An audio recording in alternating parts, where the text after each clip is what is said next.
Hi, everyone. Welcome to Unconfirmed, the show that reveals how the marquee names in crypto are reacting to the week's top headlines and gets the inside scoop on what they see on the horizon.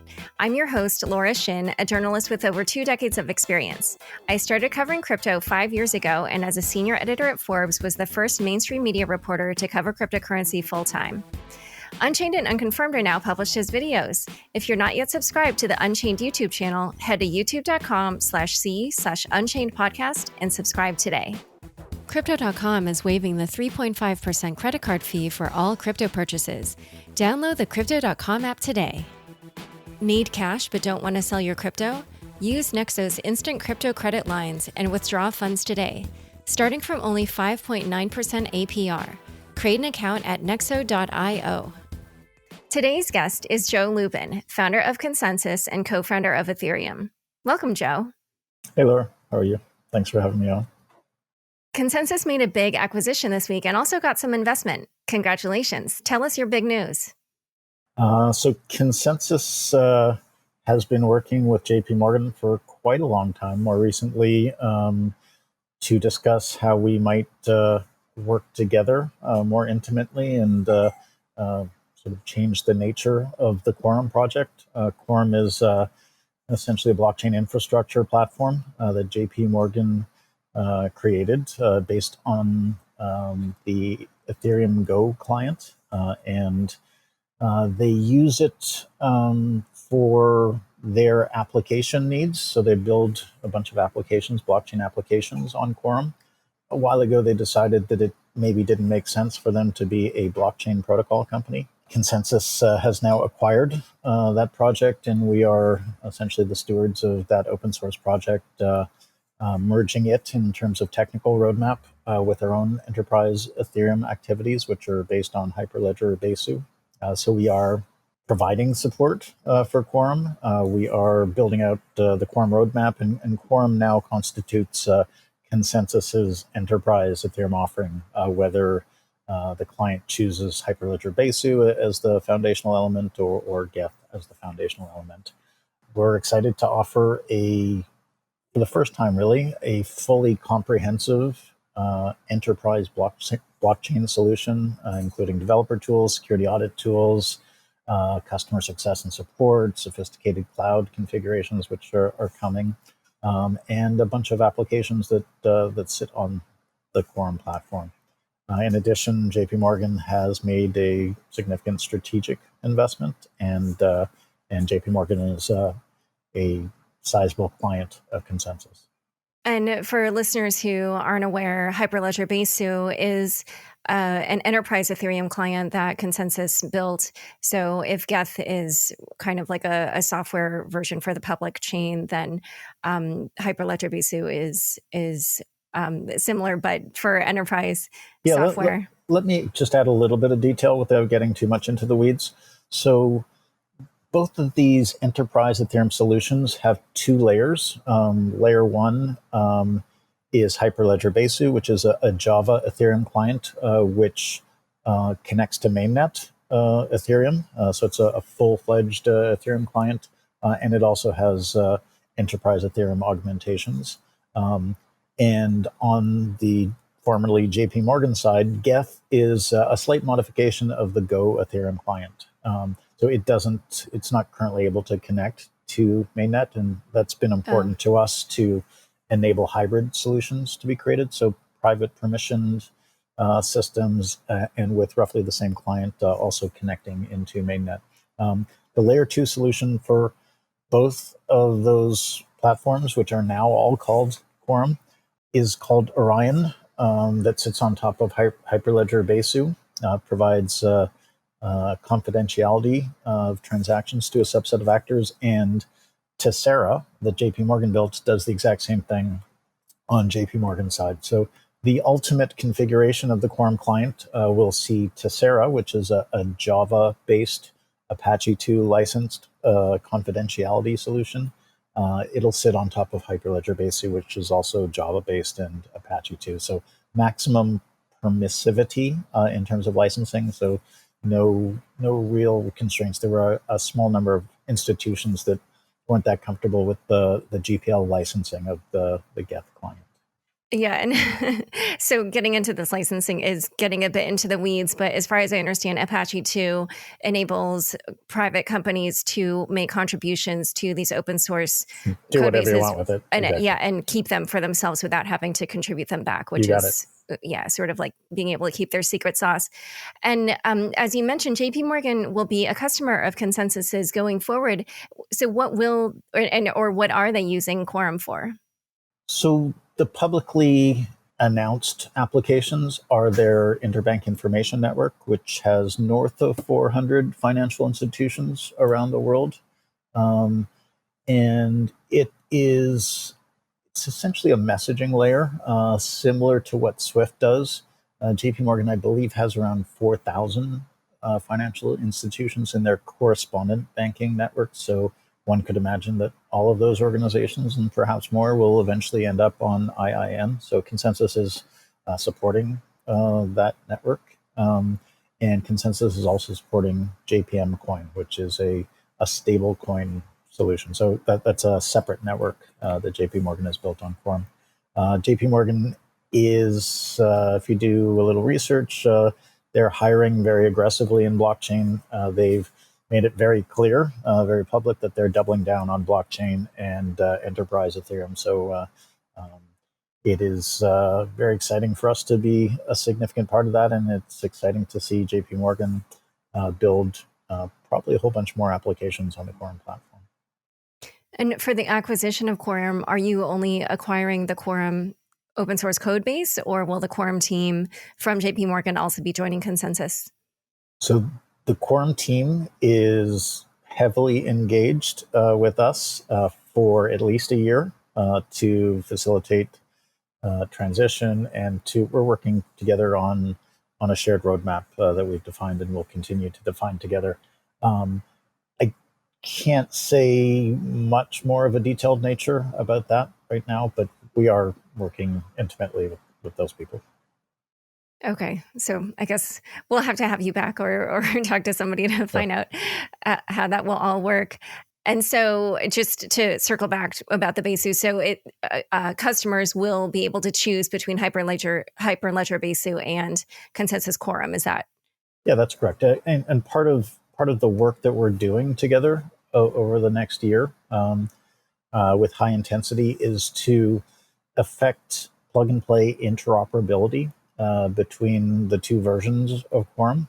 So we've been working on that for a long time in the context of the Enterprise Ethereum Alliance, defining standards that would enable those two clients and other clients from block apps and various other organizations to essentially either sit on the same network simultaneously or potentially enable a customer to switch from one to another if they felt that necessary. And so we're just, we remain pretty passionate about interoperability, about building standards-based clients. It's really the only blockchain technology in the world that's focused heavily on standards-based approaches, and we haven't pulled back at all from that. In fact, we're doubling down on that as well. And so, just so I'm clear and the listeners are clear, essentially, the Enterprise Ethereum Alliance is setting standards, and then it's not clear to me actually how Hyperledger Besu and ConsenSys Quorum will be differentiated, or like why one would choose one versus the other. Is it just similar to how, for instance, on the public chain, there's parity and Geth, and people sort of choose based on features? Is that it? It's a little bit different than that. There is a pretty sizable cohort, hundreds of organizations that use the Geth version of Quorum, and a sizable cohort that use the Hyperledger Besu-based version of Quorum. And we need to support both in parallel going forward. During that period, we are going to work to make them plug and play interoperable or compatible so that we can essentially substitute one for the other at some point, potentially 12 months from now, potentially longer. We do hope to move the layer 2 JP Morgan piece called Tessera and put that on top of Hyperledger Besu so that that configuration will be the long-term configuration going forward. All right, so in a moment, we're going to discuss more about the news, including aspects of the investment. But first, a quick word from the sponsors who make this show possible. With the latest ups and downs in the world's economy, investors need new ways to grow their wealth. Nexo offers a high-yield interest product with up to 10% APY on your crypto, stablecoins, and fiat. You can also borrow cash or stablecoins using your crypto as collateral at APRs as low as 5.9%. And there's the Nexo token that gives holders access to various bonuses and a dividend that is scheduled soon. You can find more info about the Nexo token at nexo.io/token. That's nexo.io/token. How much in fees are you paying for crypto purchases? Now, Crypto.com is waiving the 3.5% credit card fee when you buy crypto. Apart from crypto purchases, you can also get a great deal on food and grocery shopping with Crypto.com. Get up to 10% back when you pay with your MCO Visa card. No card? Use the Crypto.com app to buy gift cards for up to 20% back. Download the Crypto.com app today and enjoy these offers until the end of September. Back to my conversation with Joe Lubin.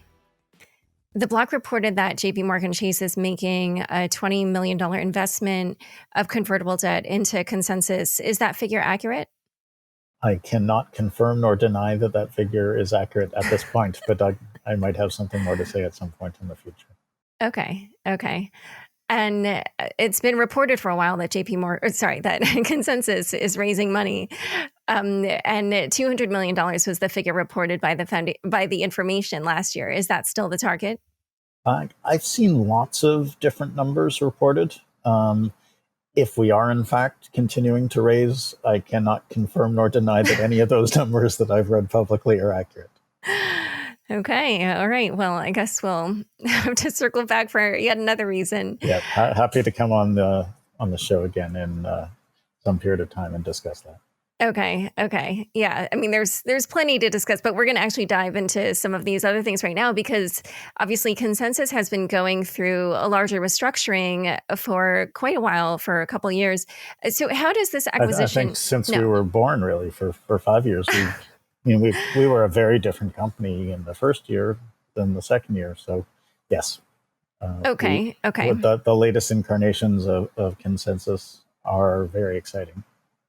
Well, so given the, I would say, the downsizing that's been happening since December 2018, you've been through a series of layoffs.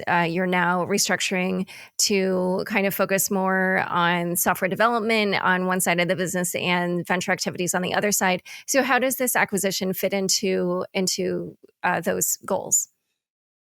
So a short while ago, we spun. So the main organization all along has been ConsenSys AG. It housed investment activities, portfolio management activities, software development activities, professional services activities. We just recently spun out a company called ConsenSys Software. ConsenSys Software houses our blockchain stack. So it's a coherent, integrated software product company. That's what it focuses on. It does a bunch of professional services, largely centered around our products. It consists of products like those created by our Pegasus group, our protocol engineering and systems group, which now is the steward for Quorum. It consists of Infura, our infrastructure group, which handles on some days up to 10 billion queries from the ecosystem, from the IPFS and Filecoin ecosystem.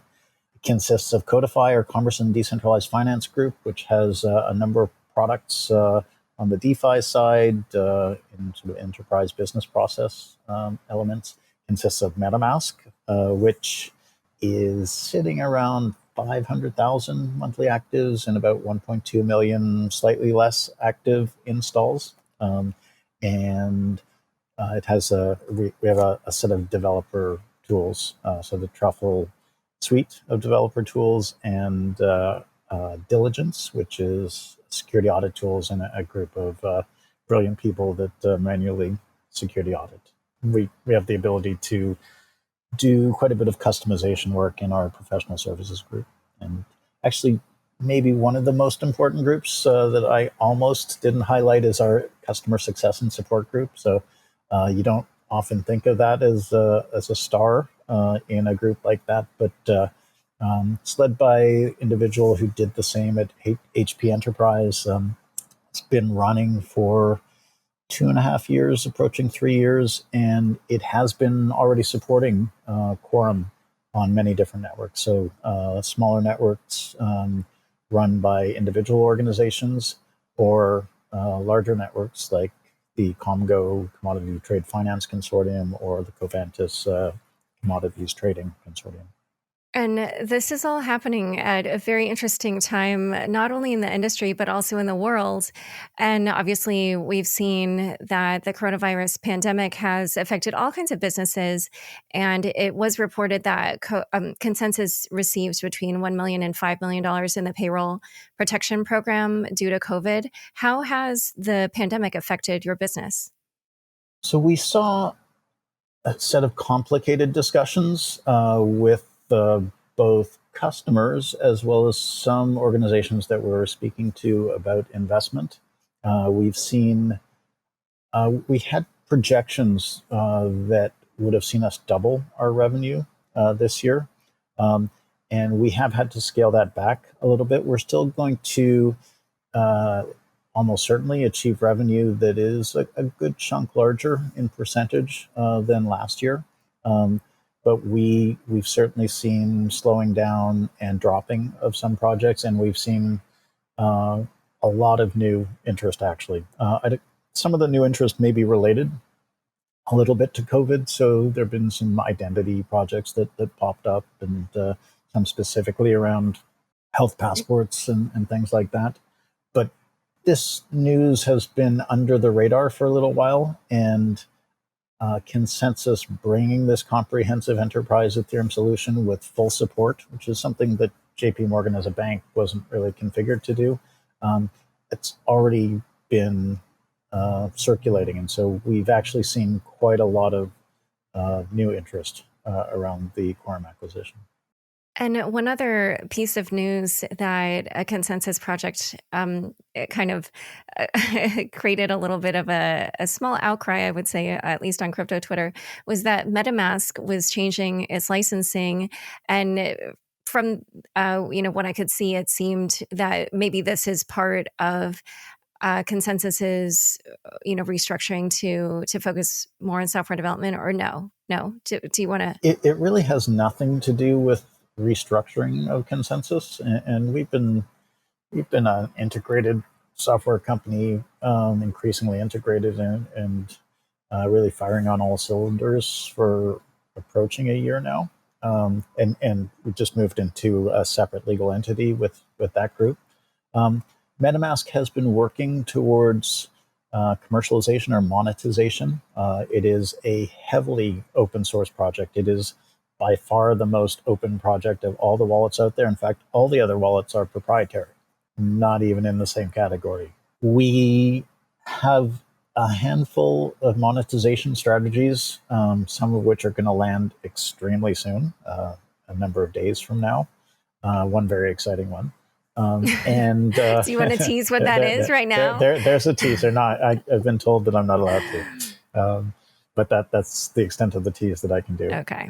All right. There are upstream projects, browsers, that make use of the MetaMask code base and strip out the name and modify it in little ways and strip out reference codes and essentially remove the ability for MetaMask to monetize in the context of that project. And so the MetaMask license hasn't changed for anybody except users with more than 10,000 monthly actives who are effectively trying to commercialize with the code base that we built. So the act of modifying that license just slightly has had positive impact already. And the community had some really great ideas. The community, Stani Avave, put together a great sketch of a token model, and we've been thinking quite a lot about token models within MetaMask for a long time, and I think we're zeroing in on something that's pretty exciting. So it's not not going to hit anytime really soon, but it's almost inevitable. So we do hope to go in that direction and enable the community to get much more involved in the governance and potential monetization of MetaMask. It sounds very interesting. We'll keep my eye out for what happens there. And one other big thing that happened obviously recently was the 5-year anniversary of Ethereum.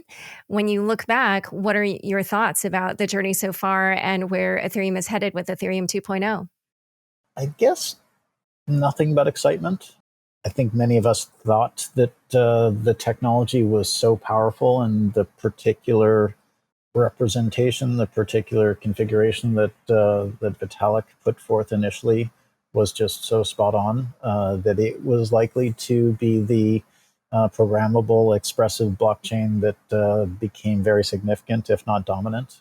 So, not surprised by how well it's doing. It is astonishing how it's not mainstream yet, but so many people have heard about Bitcoin, so many people have heard about Ethereum, and it's turning into a sizable and very rapidly growing industry that I think is going to eat the world in a very positive way, or enable the world to reconfigure itself in healthier ways. And with respect to Ethereum 2, we're really on track. And testnet's showing great results. I was hoping that we'd run into some serious and ugly problems on testnet, and we did. I would have been very uncomfortable if we didn't discover a handful of bugs, and if we didn't have situations where we needed to respond in real time, have the team solve problems, have the teams coordinate the solution to the problem, and have the network heal itself with the pushing of new code. And that's exactly what happened. It was a pretty nasty issue, but the network did end up after a few days figuring out how to heal itself and start finalizing again.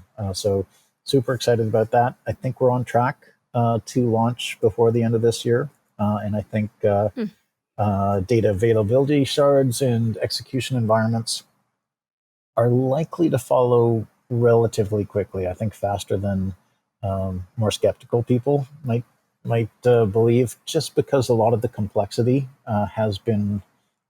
is resident in phase 0, and we can put together a more simplified version of data availability shards. They're going to be especially helpful initially for Ethereum 1. For layer 2 rollups on Ethereum 1, they will be able to use that guaranteed data availability. And I do believe that we'll see some not too complicated one or more execution environments appear very quickly, possibly alongside phase 1. So very bullish. Ethereum 1 is doing great as it stands. We have a number of different layer 2 scalability solutions live and coming online.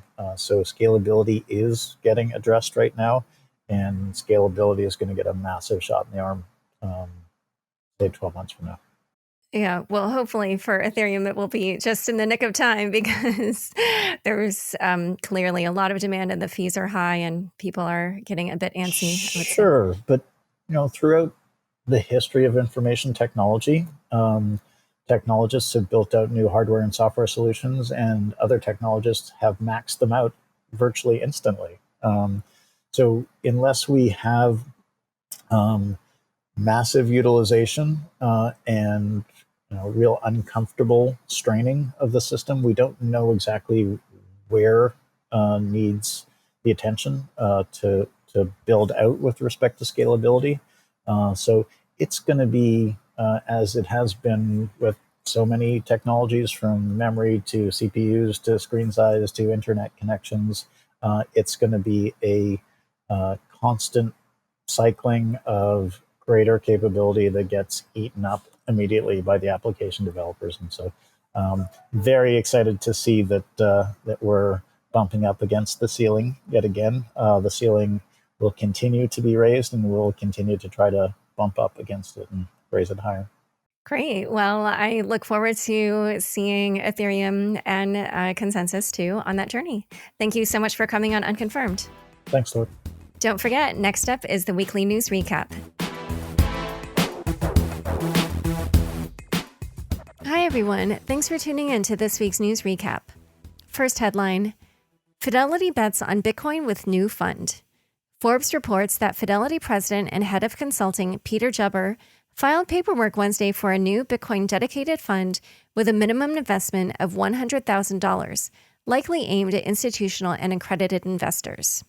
Called the Wise Origin Bitcoin Index Fund, it does not yet have investors and is unclear what the relationship is between Fidelity Digital Asset and an organization called Wise Origin Funds.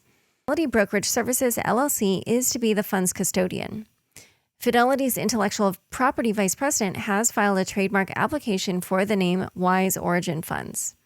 Frank Chaparro of The Block wrote that a Bitcoin fund by Fidelity could be the next best thing to a Bitcoin ETF, because although the fund will not be available to retail investors, it could potentially become available to investor advisors to sell to their own clients. Next headline. Shifting approach to inflation by Fed could bolster Bitcoin. A new policy unveiled Thursday by Federal Reserve Chairman Jerome Powell would lead inflation rates and thus the cost of borrowing to stay low for longer. The change would allow inflation to run higher than usual for certain periods to target an average inflation rate of 2% over time. Bitcoiners such as the Winklevoss twins pointed to the change to bolster their contention that the US dollar is an increasingly unreliable store of value, and coming inflation will devalue the dollar further, allowing Bitcoin, with its capped supply, to potentially overtake gold. Bitcoin briefly in value after Powell outlined the Fed's new tolerance for higher inflation, but so far there has been an otherwise muted reaction to Powell's comments. Analysts previously speculated that Powell's speech could help boost Bitcoin and lead to further drops in the power of the dollar, but the long-term effect of the new policy remains to be seen. Next headline. SEC expands the definition of accredited investor. The Securities and Exchange Commission revised the definition of accredited investor, which determines who is able to participate in private investments such as token sales. Now, not only are income or net worth acceptable qualifications, but so are certain designations or credentials based on professional knowledge or certifications. For instance, holders of Series 7, 65, and 82 licenses, which have to do with private security sales and investment advising, are now included. However, because this would not significantly increase the pool of accredited investors, response to the news was mixed. Athena Blockchain General Counsel Drew Haynes tweeted that this is not meaningful, at least not yet. Cardozo School of Law professor and Open Law co-founder Aaron Wright tweeted, however, that the news was, quote, a big step in the right direction, setting up a framework for technical accreditation in the future. SEC Commissioner Hester Peirce issued a statement calling for even greater expansion to the definition. She said, quote, why shouldn't mom and pop retail investors be allowed to invest in private offerings? Why should I, as a regulator, decide what other Americans do with their money? Next headline. FTX acquires Blockfolio for $150 million. Crypto derivatives exchange FTX has acquired popular crypto data app Blockfolio in a $150 million attempt to expand its retail footprint. The deal came out of initial discussions between the companies about how they might collaborate and is one of the largest acquisitions in crypto this year. Blockfolio, which has 6 million users and receives 150 million impressions a month, will receive a mix of equity, FTX's native token, and cash. It remains unclear how Blockfolio will fit into the FTX ecosystem, although the firms are working on a retail trading feature, and the deal is seen as akin to Binance's acquisition of CoinMarketCap, and that CoinMarketCap and Blockfolio could bring in a lot of traffic that then funnels down to their respective exchange partners. Next headline. DCG to invest $100 million in Bitcoin mining. Digital Currency Group revealed a new mining subsidiary called Foundry that will invest $100 million in mining Bitcoin and other cryptocurrencies in North America. Foundry has been operating its own mining operations since 2019, plus offering crypto startups mining equipment and financing, and it also plans to move into staking. DCG founder and CEO Barry Silbert hopes to increase the U.S.'s share of global Bitcoin production, especially compared to that of China, as there are currently few significant mining operations in North America. However, a number of failed efforts here previously could indicate that it may be a hard road ahead. The firm expects DCG's network, deep experience in crypto, and support from federal and local officials who may also not want to cede production of Bitcoin to China to help it succeed. Next headline: How will copycat projects fare in DeFi? The yield farming craze has raised a question. If it's easy to fork code and launch a project that promises advantages over the original, and if it's so easy for users to move from project to project chasing the highest yield, then what will survive? The Block's Stephen Zhang notes that August saw a number of copycat projects that piggybacked off other projects' code to launch their own tokens along with catchy memes and enticing yield farming schemes. YEarn and Yam are great examples of this, and in the area of DEXs or automated market makers, Mooniswap and SushiSwap are near clones of current heavyweight Uniswap. Mooniswap claims to improve on Uniswap by preventing arbitrageurs from taking all the slippage and instead keeping most of it in the pool to redistribute to liquidity providers. Meanwhile, SushiSwap has a governance token, Sushi, part of which will be set aside to fund development, which at Uniswap is currently funded by VCs. And Stephen's conclusion is, quote, "At the end of the day, like the mania of 2017, these often uninspired forks of other forks will attract liquidity into the ecosystem. And as a result of a sector flushed with cash, we may see some truly useful projects flourish." Next headline: Fun bits. Arthur Hayes weighs in on yield farming. Arthur Hayes of BitMEX, or what is now called 100X Group, is always entertaining to read, and his latest missive on his adventures in DeFi, as well as his breakdown of what drives demand and supply in crypto credit, is no exception. He begins, quote, "I lack access to nightclubs and most other forms of revelry. Therefore, I decided to become a crypto peasant." After describing the main players in the crypto ecosystem, miners, speculators, borrowers, lenders, exchanges, etc., he talks about how DeFi has decentralized all of it and then says that he is enjoying yield farming meme tokens. However, like any smart investor in crypto, he fully expects to lose all his money. Quote, "In my head, I like to believe I can read market sentiment and get out at the top of the bull market. But in reality, like most other traders, I will buy high, hold, and sell well after the top." All right, well, thanks for tuning in. To learn more about Joe and ConsenSys' acquisition of Quorum, be sure to check out the links in the show notes of this episode.